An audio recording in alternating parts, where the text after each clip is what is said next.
right, so welcome to Game Plan Sunday. Today is October 4th, and you guys can hear me loud and clear. Had a pretty interesting week last week. You guys already know what all the fuss was all about. Trump called the Rona.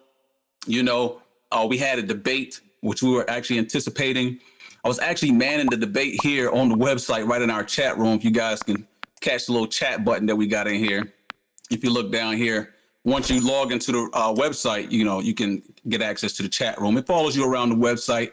It's just not available on the homepage. So if you're on the homepage and you want access to the chat room, what you normally would do is just go to your dashboard or the courses or, the news feed. Normally I'm catching the news feed daily. See if you guys are, posting some things that's important, or normally I'm in there posting some things that's important. But if you guys can go in here, check the chat room, lots of avail in here. A lot of plays in here. We're in here daily, so make sure you guys check it out. Catching the plays, catching the moves, what's moving, what's popping. You feel me? It's all in here. So, but that's the chat room. Bring that down. When you exit out and go back into a little bubble phase. All right. So, yeah. So basically, we had a lot of economic data that was on display here this week that the markets was catching. If we go down here, I just posted some of these things. I was very busy this week. Had a pretty good weekend. How about you guys? You guys had a good weekend? Doing a little traveling with the daughter and family, and got into some good things here. So wasn't able to actually put much work in on the site as far as that go, but I did get to do a little catching up here for you guys. So right here on the website, lots of things posted here. This is a video you guys can watch if you're not familiar with what stagflation is. This is important to understand in the environment that we're going into. Cool. Ron here is actually putting together a drone list. So is Ron here tonight? Yeah, Ron is in here. So Ron's going to put together a drone list for you guys. Make sure y'all be on the lookout for that in the news feed. So if you're trying to capitalize on the drone market, that's going to be in there. It's right here on the site. So to kick off, we had the Consumer Confidence Index numbers that were released here this week. And you guys can catch it here. Again, this is just a survey. And these surveys, this is just statistics. They're trying to figure out what's going on in the mind of the consumers and things like that. Some of these things, they don't have as much meaning as other things. And a lot of times, some of the meanings that we gather from the numbers could be distorted also. So anyhow, this is what was posted earlier in the week. We had a Consumer Confidence Index, said it was increased in September, right? So that's a good thing. If consumers' confidence goes up, that's a good thing, right? So after declining in August, so it went down in August, came back up in September. So it kind of made a comeback, basically. Then they got the Present Situation Index based on consumers' assessment of current business and labor market conditions. This is what consumers feel about business and the labor markets. That also increased. So people are believing that things are getting better. The Expectation Index is based on consumer short-term outlook for income, business and labor market conditions. That increased from August to September. And so basically, he's saying that the consumer's mind is going into the right direction, basically. Let's skip down here. Consumer confidence increased sharply in September after back-to-back monthly declines, but remains low pre-pandemic levels, said Lynn Franco, Senior Director of Economic Indicators of the Conference Board. A more favorable, which I'm here, favorable view of current business and labor market conditions, coupled with renewed optimism about the short-term look, helped spur this month's rebound in confidence. Consumers also expressed greater optimism about their short-term financial prospects, which may help keep spending from slowing further in the months ahead. Now, this is important because if people are happy, people are confident. When you're confident, you spend more, right? And so again, this is just economics psychology, okay? So the whole idea is to keep people in euphoria mode. Therefore, you're going to spend more. So as of right now, this portion of the economic sector is actually looking good. That means that people feel like things are getting better. And I can tell that when I was just telling you guys I was out over the weekend, on a little family trip, and it was slam packed. Everywhere I went was packed. There was people that were out having a wonderful, great time. Some people with masks on, some people not with masks on. I don't think nobody actually cared. I think they're just trying to, put it on. Some places put it on, other places didn't. A lot of people didn't really care what I saw, but I saw a lot of people crowded, packed in places all over. In fact, I saw a homeless guy rolling up a joint. You feel me? Rolling up the trees, no cops around, homeless dudes blowing trees. I'm like, wow, this is interesting. So Um, anyway, people are confident. They come out, they spend. That's what the whole stimulus is supposed to be about, is to get people confident. And so as of right now, that part was looking good. So that's how we kicked the week off. And then scroll up. Let's see. We had the Consumer Confidence Index survey. Here we go. Oh, so yeah, I just did that one. Excuse me. Let's go to the next one. All right. Here we go. We had the PMI numbers. So the PMI numbers came out.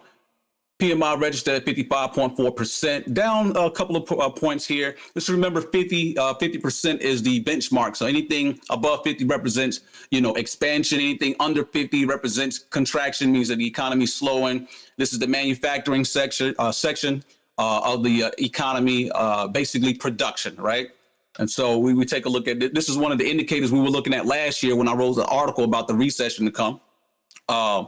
Some of the things we were looking at, which that article is right here, so make sure you check that out, where we predicted it. As you can see, September 24, 2019. But yeah, this is one of the indicators that I actually was watching. I was manning. You guys who were here, you remember I used to post these things. It was showing that the economy was slowing. There was a recession in the manufacturing sector, basically. So what I like to gather in from this here is not really just the numbers. What I like to hear is directly from the producers themselves, what they're saying about the economy. So let me click in here and show you guys. This is what the managers are saying. And again, this is just a survey basically from the managers and what they're seeing. They're on the forefront of this, right? Their employees are, but these are the guys that's reporting. So everything highlighted in yellow is pretty much bad. If it's highlighted in green, then it's good, actually. So you guys can see that. So this guy says that he's still struggling with long lead times for components coming from China. He works in the computer and electronic production sector. So there's a supply chain shocks that's in there. Volume remains lower than 1 year ago, but has steadily improved over the past 2 periods. So volume is still low, but he's having a little progress, and he's in the chemicals products.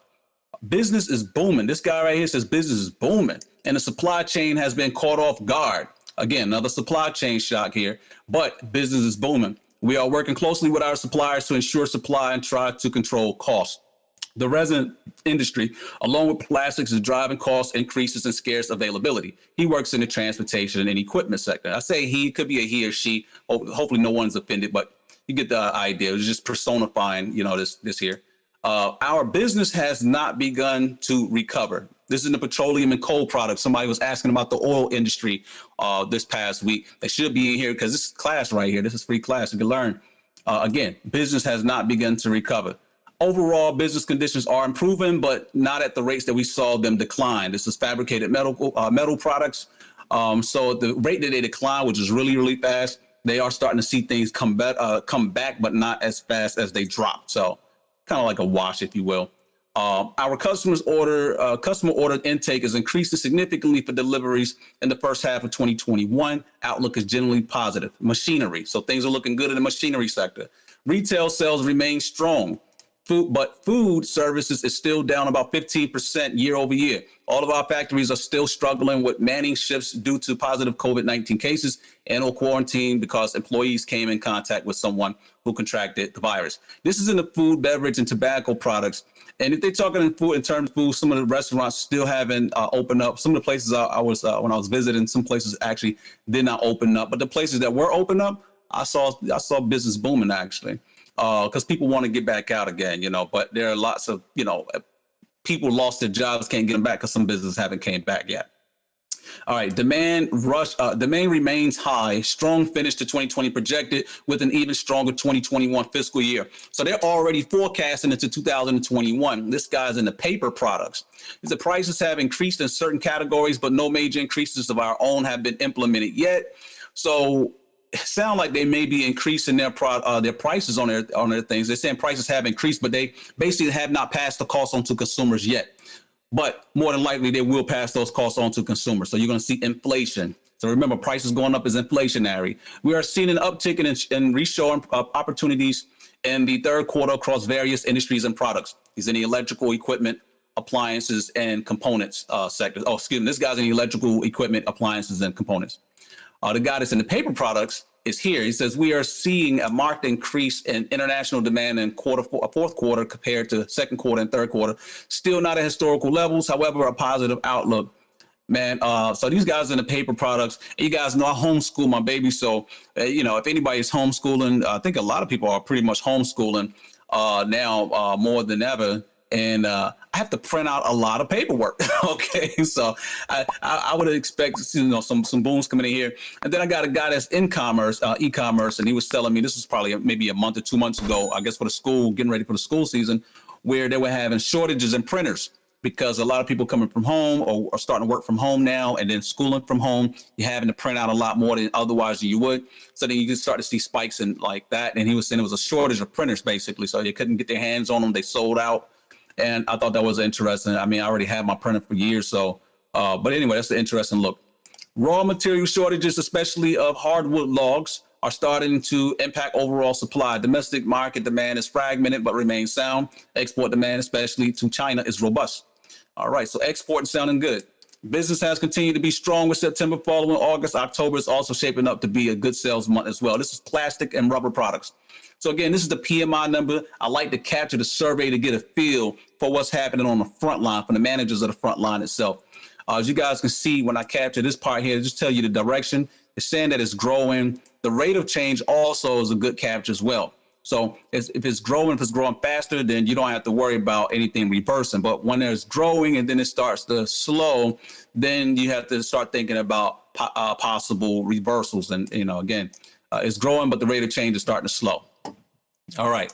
So again, this is all interesting to lead up into some of the other data that we're going to go over here in a few. But I want you guys to be aware of that. Again, this is all on the website, WallstreetJackboyz.com. Again, we want you guys to be knowledgeable traders. I know there's a lot of trading groups out there and anybody can trade. Hell, a monkey can trade. But I want you guys to be knowledgeable. And so that's what we're doing here. We're putting out this knowledge and wisdom. So anyhow, we have the unemployment numbers here as well. So let's see, claims 837,000. There was a decrease. So unemployment numbers went down by 36,000 from the previous week's revised level. So they actually revised last week numbers up by 3,000. And this the prior week. And then last week numbers that just came out, this report that we're looking at right here, there was a decrease of 36,000. So that actually looked pretty good. Looks like we were going into the right direction. Really wasn't much to cover here because we had the employment numbers, the ADP numbers that came out afterwards. So, but it was just basically showing, if you guys can see this chart here, it's flatlining here. Okay, you can see it's flatlining right up in here. So it's really a non-factor, right? When you start seeing big numbers, big changes, then you got to start worrying. But it's really flatlining. And in fact, there are some worrying. I do apologize. There are some worrying. The worrying is that what people want to see is this to continue to go down, right? They want to see it go back down here. And it's not, it's flatlining here. And with the Feds, throwing in so much stimulus, and that's not happening. Remember the video I was showing you earlier about the stagflation? There's worries about that type of material here as well. So that's the cautionary there. The ADP numbers came out as well. They increased by 749,000. And the ADP numbers look pretty good. And the ADP numbers lead us up to the big employment report, right? So just to say that this is positive, everything is up. You see all the arrows here. All right. The change in U.S. non-farm private sector is 749,000, right? So that was actually good. Then here comes on Friday, we had the non-farm payroll employment numbers that came out. And so this is the biggie here. They increased by 661,000. Always know that they always hit you with the good numbers first. In September, the unemployment rate fell to 7.9%. So then psychologically, people are thinking, oh, that's a good thing. We got jobs that increased and the rate of unemployment fell. But you got to dive into this a little more. OK, and I'm going to show you guys how to do that. Let's see. Let's read a little more here. What do they put? OK. The rapid jobs recovery in May and June has definitely ended and may even have started to move into reverse. The net result is that as of mid-September, there were still 7% fewer Americans with a job than in February. That translates to about 11.7 million fewer people working than before the pandemic. So that's almost 12 million people that's no longer working, more than before the pandemic numbers. Of those, about 3.8 million say they are on temporary layoff. So you got about 4 million people that's saying they're on temporary layoff. and they expect to be recalled. So that means you got people that expect that they're going to get back to work. But even if they were all to go back to work tomorrow, there will still be almost 7.4 million more jobless Americans than in February. So even if you took this as a mathematical equation and we turned the variables up to 100% of people going back to work, which we know that's not happening, they're saying that there's still going to be almost 8 million more people that's going to be unemployed. Excluding workers on temporary layoffs, the effective unemployment rate was 8%, which was almost as bad as in April. So this is very concerning. I'm going to dive into the report here so you guys can see this is where things get interesting. So skip down to the parts that I have highlighted here, right? So in September, the number of permanent job losers increased by 345,000 to 3.8 million.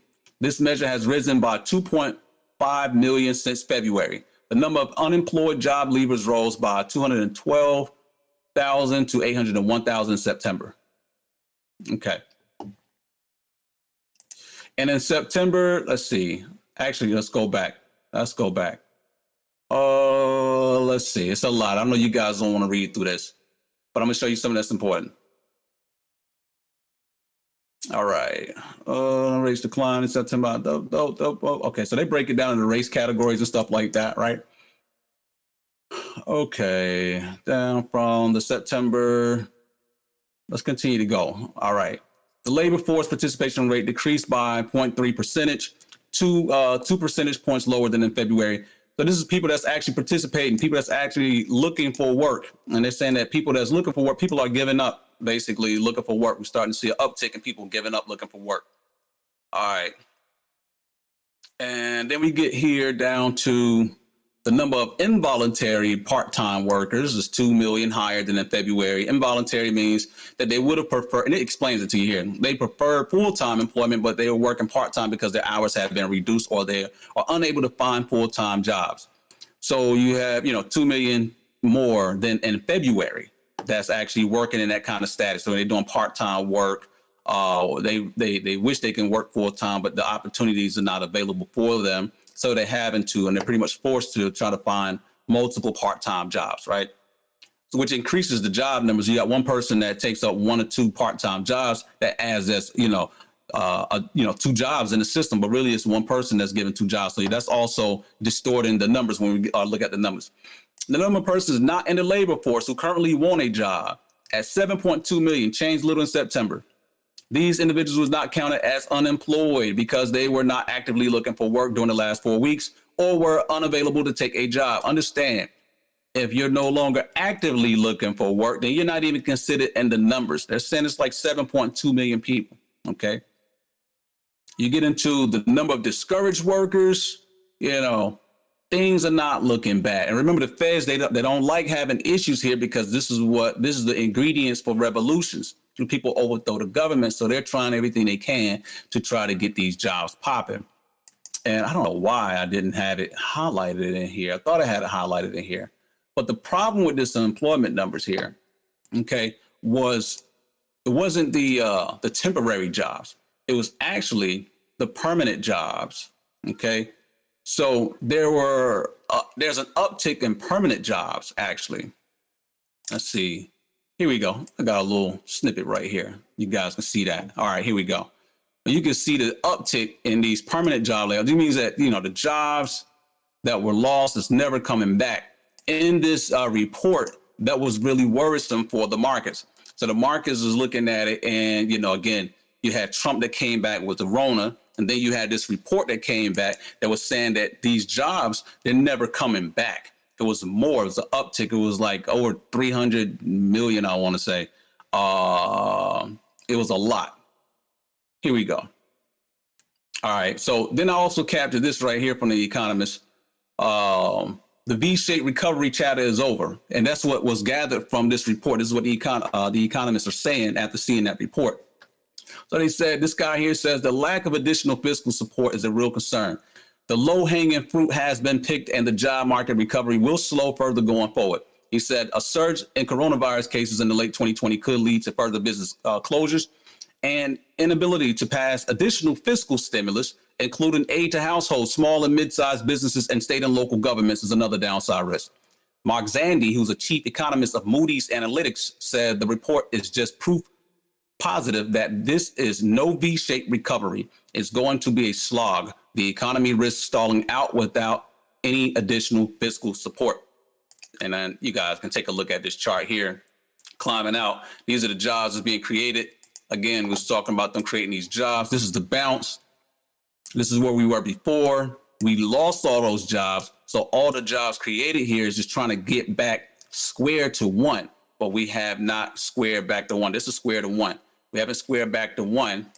We're coming back here, and you see the line is starting to curve. Let me just show you here. The line is curving, so it's looking like it's starting to plateau.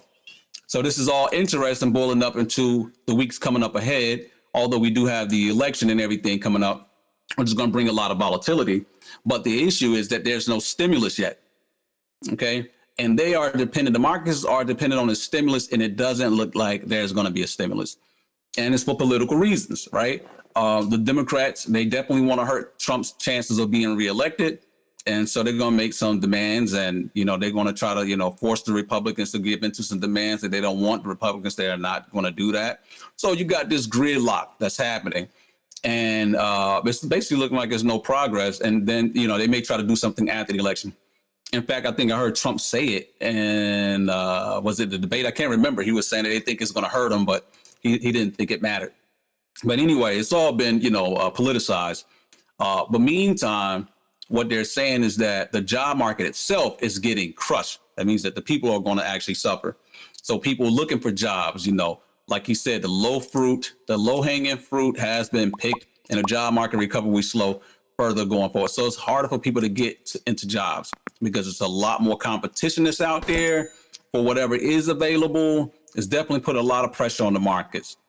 So that's what we had to look at on the economic look here. That's everything that was up on the menu this past week. Again, take a look at the calendar here. You guys see what's coming up this following week. It's not much. We got the ISM services numbers, unemployment numbers more. And that's pretty much it. So with that being said, let's go and bring us here to the markets. And let's take a look here. All right. So actually what I want to do is let me show you guys the, let's go to the TLT. All right.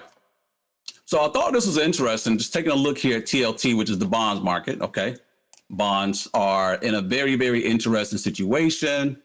But the chart is actually struggling up here and looking like it's about to kill over, which again, they're really manipulating this massively. Okay. Let me switch my colors here. All right. So we got, you know, the trend is going downward, right? Momentum is going downward. Okay. You got the short trigger right here, and it's right there breaking the floor. Okay. It's breaking the floor, but it's, you know, we got to see if it's going to break all the way down. It's still kind of magnetically glued there, but we have to see if this is going to break. For you guys who took the time in the markets class and you know how this worked, the time in the markets class come included, you know, with the Wallstreet Jackboyz trading class for free. Teach you guys about these market things. But as you guys understand that when price goes down, interest rates go up. If interest rates are up, price goes down. It's the reversal process here. So I thought that was interesting, you know, going to this couple of weeks coming up to see what's happening with bonds. Normally bonds is a safe haven, but this economy that we have now is a very, very treacherous one. We got the election year. We got a lot of Fed central planning that is distorting the economies massively, right? And so just like we was just talking about here with the Feds pumping in money into the markets, causing distortions. I actually posted on the Facebook page, even about the real estate market. You know, last week we talked about it. My mom was just talking about, hey, you know, people buying houses. I'm not seeing any issues. But you go out in places like Cali, you go out in places like New York, having an exodus, you know, massive amounts of homes, you know, can't be filled, can't even, you know, people are not buying them. They're moving out of those places. and they're moving down south. You know, they're going to Texas, right? They're going to Florida. They've been coming here, right? So it's causing distortions in the economy, right? You're seeing big numbers like, oh, it's booming over here, but then you have an exodus on its way. These are distortions that's caused by the Fed, right? And the lockdown itself. So all that's happening, which really clouds the judgment. But you got to understand, when you study history, you understand how this all plays out. But check this out with the bonds right here. Well, let's go pull up the yields. Again, this is on the website. All you got to do is type in Treasury yields in the search bar on the website, and you guys can get access to this. So anyway, just taking a look at the bonds here. As you guys know, the short-term rates is controlled by the Feds. They do their manipulation there, which is the gray line. And you can see how smooth it is, right? Look how smooth that data is, right? It's smooth straight across pretty much. That's the Feds manipulating. This is the free market here. And the blue line, right? And take a look when we had this spike back here, right? This spike, when that went up, what was the markets doing? Okay. That was interesting. Okay. Let me show you guys what the markets is doing. What was the markets doing? Let's just pull up the ES.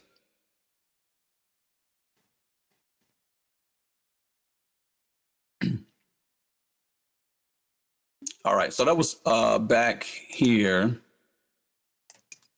in this zone right here that dropped down right here. That was the zone. This was in March, okay? That spike in those interest rates, we saw the markets go down here. Now, if we have another spike in here, then we can see the markets make that same kind of move. All right, so let me pull it back up and show you. And so this is where we are, all right? They don't want the interest rates to go up, but look at it. Look at that trend. It's going up, which is interesting. The Fed's rate, you know, they're keeping it suppressed down. They're trying to keep it down, all right? But look how that's going up. And what'll be interesting is if we see a spike in those rates.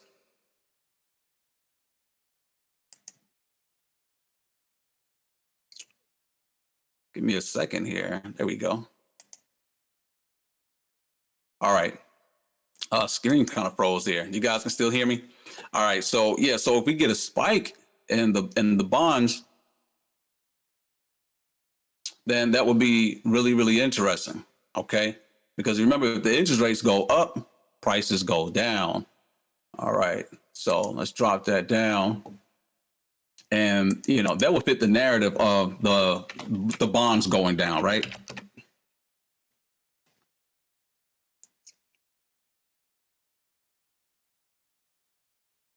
Right. So again, taking a look back here, back to the hypothesis here, is if we get a drop in the bonds, that will fit that narrative, right?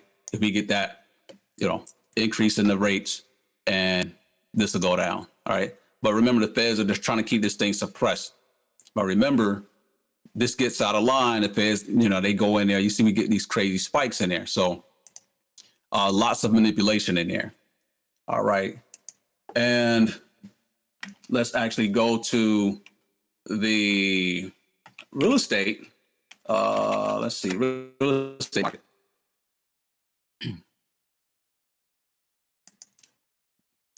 So because of the distortions in the market due to COVID and due to the Feds, you know, keeping those rates artificially suppressed, you're seeing, you know, surges in housing and real estate. And so real estate is starting to, you know, you see how this is actually starting to look good right here.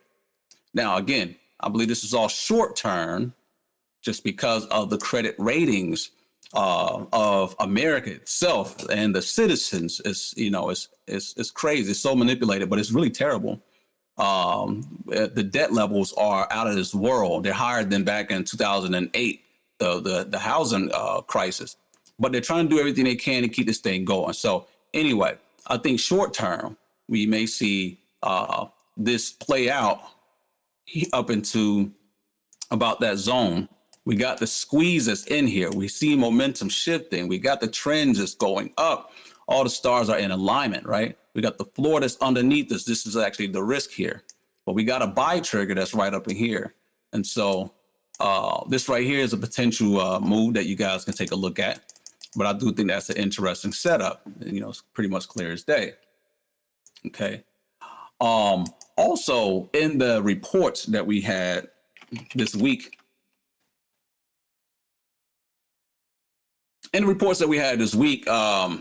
on the site, let me see, which one was it? If you guys can go to the, again, here you go, the employment situation. These numbers here, this report was really detailed. And again, we have the links to these places where you guys can access the full reports built into the calendar over here. But those jobs that were created, okay, a lot of the jobs that were created, they were not production private companies jobs. They were government jobs, okay? Understand that the government doesn't produce anything in the economy. It's not like a product. That's why they split it. When you're looking at the numbers, they're talking about the non-farm, payroll, and they split it and they let you know what's delivered from the private economy and then the government. So there was a lot of jobs that left that was from the census. Okay, you remember they hired a whole bunch of people the beginning of this year to do the census. A lot of those people have been those contracts or those jobs have been ended, but the government has been hiring more local jobs and things like that. Now, in order for the government to hire all these jobs, you got to understand the government doesn't make money. Where does the government get the money from? Taxpayer dollars. That means they got to increase taxes. They have to do something with taxes to get the funds to fund all of this. So it's not productive, right? Or they're trying to get the feds to buy up these bonds. This is debt to fund these operations. So those are some interesting things. And so you take a look at companies like this sector here, the XARs, the aerospace defense. These companies, they all get this government contractors, these space guys, the Boeings, and you got a lot of hype built around these companies here, and they're all competing to get government contracts. Nobody's privately putting their own money up to fund this stuff, right? This is taxpayer dollars that's coming in and funding it. You got companies like Virgin Galactic that's trying to get in on that. Of course, you got Elon Musk is getting them from SpaceX, right? So a lot of these guys are competing, trying to get these government contracts, okay? Now, whether you believe in what they're going to do or not, it doesn't really matter because they're going to continue to get government money to fund these things, okay? In fact, I just saw something about NASA, something about a $34 million space toilet that they're trying to put out there. $34 million on a toilet for some people to poop and piss out in space. How many homeless people can you feed with $34 million? Right? Why are we pissing that off in space, right? And so most people actually don't even understand the space thing itself. I'll be quick on it. But the International Space Station itself is in what's called lower Earth orbit, okay? There are altitudes to space. They actually can't get outer space. This is fact. There's nobody that can go outer space. They're in what's called lower Earth orbit. And that's where the ISS is at. Anything Elon Musk and them shooting is all in lower Earth orbit. That's not outer space. Nobody can go outer space. For whatever reason there may be, just nobody can go outer space. Obama cut the NASA program because of that. It was a little waste of money. And so what Trump is trying to get it back. And so he's actually really bullheaded on providing these, space companies this money. This creates jobs. Okay. A lot of the people that's in space, science, technology, engineering, mathematics, they get these jobs, and they're good paying, high paying jobs. They're not from production. They're from taxpayer dollars. You got the Space Force now. He's also created the Space Force. And it's interesting that anybody even thought about, like, why was there even a moon? What was the moon landings? Why were there space wars back, in Kennedy days, right? What was that all about, right? Did it really benefit society? All the money that's been going into NASA, they get, I think about over $30 billion a year. And it's 2020. It's been half a century and they cannot go to the moon. Okay. They say they went back in 1969 and the technology they had was like 4 megabyte computers. Okay. Computer take up your whole living room. 4 megabytes. My watch got like 12 gigs in it. Okay. The technology was stupid. Your Game Boy had more power and technology than that. Right. So anyway, there's lots of substantial evidence to show that was fake. Okay. So I know there's a lot of people that's really optimistic on companies like Space, Virgin Galactic, right? You got Sir Richard Branson, who was just broke not too long ago. These guys depend on the government to give them this money. This is how they make their money, is getting their wealth from the government spending. right? I think this guy's putting up his island because he ain't had no money. This was a report back in what, April or March. But anyway, you got this company, the same way Elon Musk, they fighting to get these contracts. They're all fighting to get these government contracts, which are billions of dollars to do this, keeps them afloat. And whether or not, they achieve what they say they can achieve, no, they can't. You cannot go to the moon. They have not been to the moon. They claim that they have, but there's no evidence that actually substantiate that. All the evidence, they say they destroyed it way back then and they can't rebuild it. We got super computers and artificial intelligence nowadays, and they still can't do it. Why? I don't want to take y'all down that rabbit hole, but do your own research on it. But that's why I'm actually pessimistic on companies like this, because I know that he's doing this whole program to send people out in space, where you can pay millions of dollars for a ticket to see Earth from space. Okay, so that's why I told you earlier about lower Earth orbit. Nobody can go out of space. So people in their brain think it's Star Wars, Star Trek. I can go out of space. I can see Earth. You can't do that. They'll take you in high altitudes, but he's not taking you up where rockets can go, where high altitude balloons like the weather balloons can go. You're not going that high up. Anyway, but I just think it's a waste. It's a waste of taxpayer dollars, to be honest. But you do have, people that's bullish on these type of stocks. The stock itself is trading above its moving average, so therefore you can get some money and stuff like this. But I think that these companies that's getting government money will still maintain as the government tries to create jobs.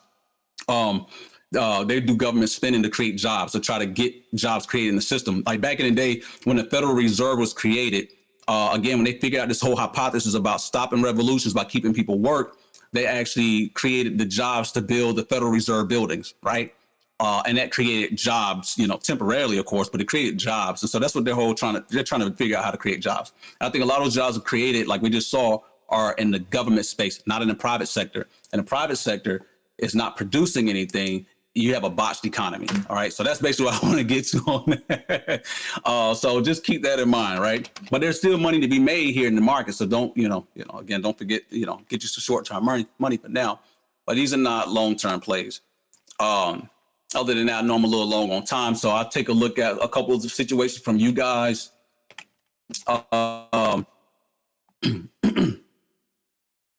This is interesting here. The consumer discretionary sector is actually in the squeeze. It is extended. And so I will be watching this. Amazon leads this one here. Okay. This is the lead. Amazon is the leader here. Let me see. Definitely want to watch this one here. It had a little turnover right at the 618, but we had a buy trigger in there as well. This could be a little short-term shakeout. I'm not too sure. But I think we can get back up to like the 786, about 150 on here at least. In this sector. Where would that come from? We've seen a lot of smaller stocks that's popping up, here and there. But I do like this sector here with the squeeze and the uptrend. And so look like we can probably capture some movements here. But just understand the environment is treacherous going into the election. So you don't want to be holding real long term in this here because of the election is going to be really, really volatile. All right. That's it kind of makes sense. Why wouldn't the Fed stimulate the markets and pay out yield on bonds simultaneously? Yeah, it's either got to be one way or the other. Right. Yeah, well, it's always consequences to all of that. Jack in the box. All right. Jack in the box. Let's just take a look here. So the stock itself moves pretty steady in a nice range here. It's always got this nice tight range. If you notice, it never really moves too far away from the non-moving average, never deviates too far from this moving average. So I wouldn't really expect it to move too much. This was a big move here, though. This move here on Friday was a big move. Last time we had a big move like that, let's see, that was a big move like that. But this normally don't have these kind of big moves, though. Which that's interesting, right? So just swing from high to low. It bounced up to the 618. It does have buy trigger signaling. So the key here is, okay, can we clear this 618? Okay. Or, come Monday, Tuesday, this thing starts to roll over. I think that's going to be interesting to watch. But all signs look like they're pointing to the north here. So you got the bounce here. Bingo. Targets right at 91. All right. What else we got? MLHR. Bingo. Got a nice little handle here. So what I want to do is take this from that swing to this one here. All right, so if we could swip this over. All right. Jeez Louise. Guess it wants to give me the pencil. All right, so it came up, it bounced right here at the floor, and then we see it come back up. Got a $38 target on that. It is overextended though, so just keep that in mind. But as you guys see before, those extensions, they can hang out in those extensions parts, for quite a while. So that'll be something to look out for. But again, it's bullish. It's above its averages, so it is bullish. CRM, Salesforce. Okay, you got a flag here as well. All right, these are the last targets.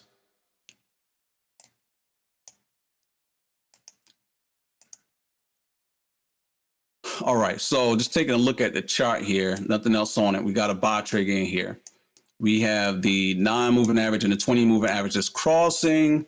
I need to see if price is going to maintain above that. I don't know if you guys can see that or not, but let me just push it in some more.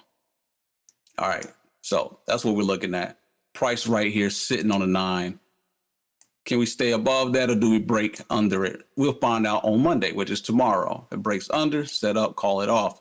If it stays above, then you have a setup that looks more like a inverse head and shoulders type of deal here, right? You got like a little shoulder here, head here, and a left shoulder there. So that'd be, what you would look for in this one here. I would like to play this on the bullish sector here, Salesforce. I'm not too sure. We'll have to see. But the setup, just looking at the technicals, it could be bullish, but again, it's got to stay above the non-moving average. If it breaks, call the play off. And again, we should get some kind of confirmation on that tomorrow. All right. And yeah, Salesforce is a good one though. I like the fact that they bought Tableau. You guys know, in fact, this is Tableau right here. I don't know if you guys, what I build this, the yield curve in, again, I didn't see anybody who else had one, so I actually built one. This is what it looks like on a daily chart here. But this is Tableau. And Salesforce actually bought this company, which is a very, very smart move. Very, very smart move. This company right here. Tableau, for you who don't know, Tableau is like Excel on steroids. And a lot of things just kind of drag and drop, makes things really easy, making charts and stuff like that. And it makes the data interactive for you guys. So you guys can go in when you're on the website and you look at the yield curve. You can look at, if you're doing research, you take a look at the data from whatever stuff you want to. Like you can go back in time, stuff like this. I can go all the way back, or I can come up here where we are today. Same thing here. I got this on the last 12 months, but you can go in and look at the data and stuff. This is one of the main indicators how we were able to predict the recession to come, because it is the most accurate indicator there is. It's the yield curve inversion, which we got that inversion right here. As you guys can see, this is from the last 12 months. All right. Cool. So again, but I do like Salesforce overall. It's a little expensive though, but I still like it. Let's see what you got on Win. Think Win is making a comeback? Yeah, Win. I still don't like Win. I see people that's going out and everything. I'm not too sure if people are actually booking hotels and things like that. Maybe they are. Maybe they are. But let me just remove some of this here. The chart itself is, again, it's trading on this moving average. As you can clearly see, it's in a bearish trend, right? Bear trend. So, all right, down here, you can see the momentum trying to shift upwards. But you remember, even if you come up, you got that resistance level to take a look at. So I don't know if you're looking for a counter trend trade. That could be the case, Anytime we get the bright red candlesticks, as you see, is normally the price reverses when I get the bright red candlesticks here. So we got a bright red one, right? And so that bright red one may give us a reversal. But again, looking at the reversal into the 100 moving average as a resistance zone. So you can get a couple of points out of it. It'll be a short-term play. All right. What else you got?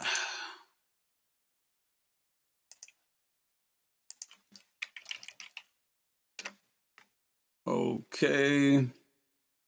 Same thing here. You know how I feel about those bright red candles. Bright red, pop, right? Get a bright red, move up, bright red, move up. And here, got a bright red. So this is, to me, it signifies a reversal, possible reversal here. But again, this would be another short-term pop up if we can come back up to the 786. This zone here, clear resistance. And so, you know, if you get a reversal, come up here, this is profit taking zone right here. All right, 786 profit taking zone. SQ.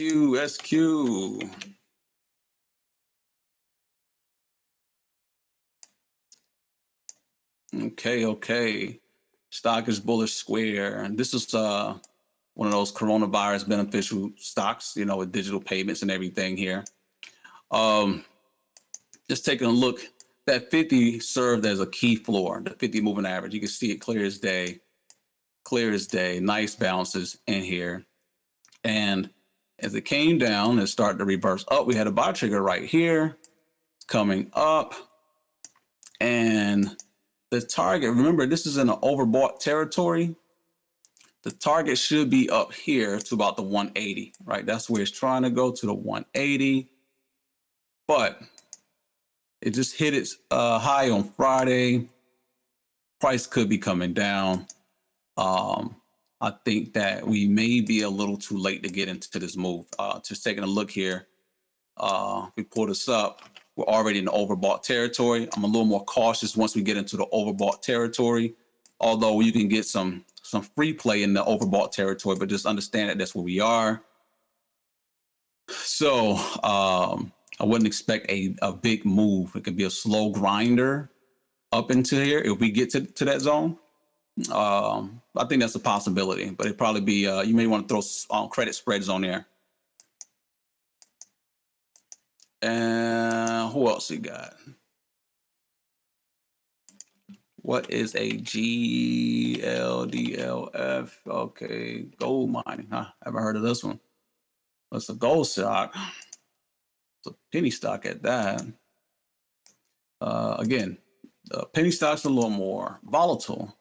And if I'm going to play this off of the notion of it moving with the gold sector itself, then we need to take a look at the gold sector. And I would be a little cautious on this one here. These companies are very volatile. So let me just take a look at the gold sector first.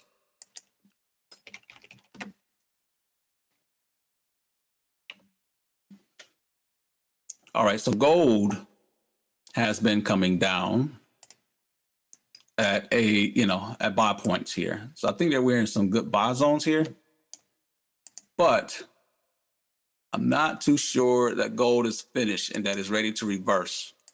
You know, when I take a look at things like the fast stochastics coming up real fast like this, but the heavy one hasn't moved yet.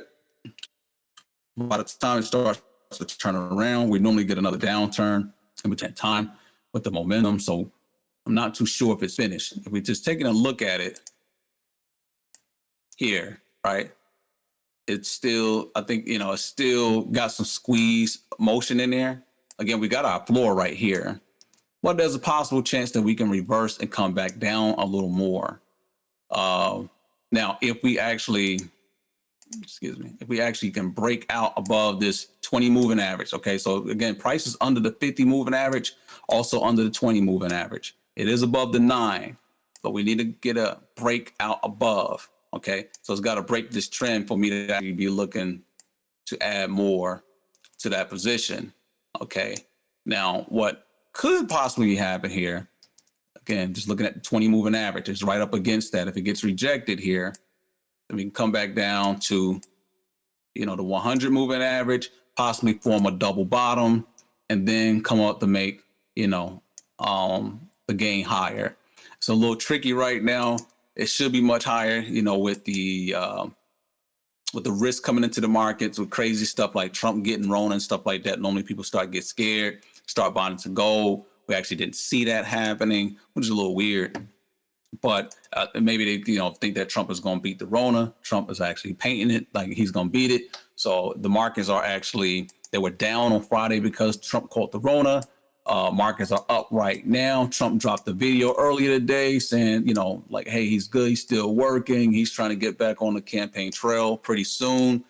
And basically, we see the markets are pretty happy with that news. But you can never know, midweek, you catch a fever, something crazy, and it's going to sell off. So it's just a little tricky to play it right now. But we also see the dollar is finding strength, which is counterproductive to gold itself. So that's interesting. So again, to play gold, we have to actually understand how the dollar is going to be moving. When the dollar is strong, gold is, it's got some more room to come down. So I'm not seeing that right now is, the best time. And I think that we probably get a little more pain in gold until we start to solidify around this 100 moving average. That's my hypothesis. Again, it could just take off and go north right then. I'm not too sure. Again, I still like these prices. These prices are still pretty good. Anything under 1900, I think is good for the long term. Remember, the targets that we had on gold from the big banks was at the Bank of America. Let me see, or Goldman Sachs. They still got the $3,000 target here. Okay, so long term, we got a $3,000 target on gold. Okay, we're just trying to time it at the best position in here. Even looking at this weekly chart, it's still interesting as well, right? We can see the 20 moving averages, hovering right here could be a good floor. But if we take a look at the momentum, right, the momentum still coming down, right? And normally we get that momentum shift come all the way down till it flattens out before we get that reversal. So because that momentum is still coming down here, we normally don't see a shift in the momentum that come up, midterm like that, which it could, but we normally don't. So that's why my hypothesis is where it's at with that. All right. What else we got? Sector, John. Okay. Apple. Let's see. Apple. This is the last one.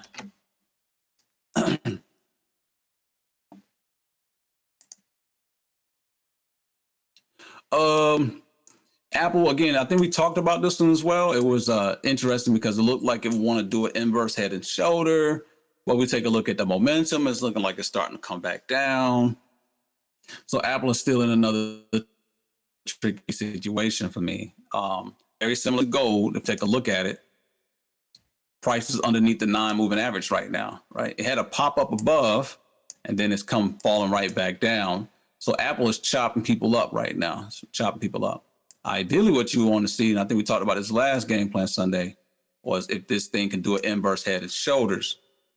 But you're starting to see a trigger down to the downside. We see a stochastics moving downward. We're in a squeeze, so I think we get some consolidation, but the trend stops out. So, yeah, this one here, you definitely don't want to put no calls on it. I would, if anything, I'd do a spread on it just because it can go either way. He says a weekly squeeze on it. Let's take a look. I don't see weekly squeeze here. Squeeze on the weekly. Not seeing the weekly squeeze here. But, yeah, this is the daily chart. Take a look at the intraday. Yeah, the intraday is showing some selling pressure.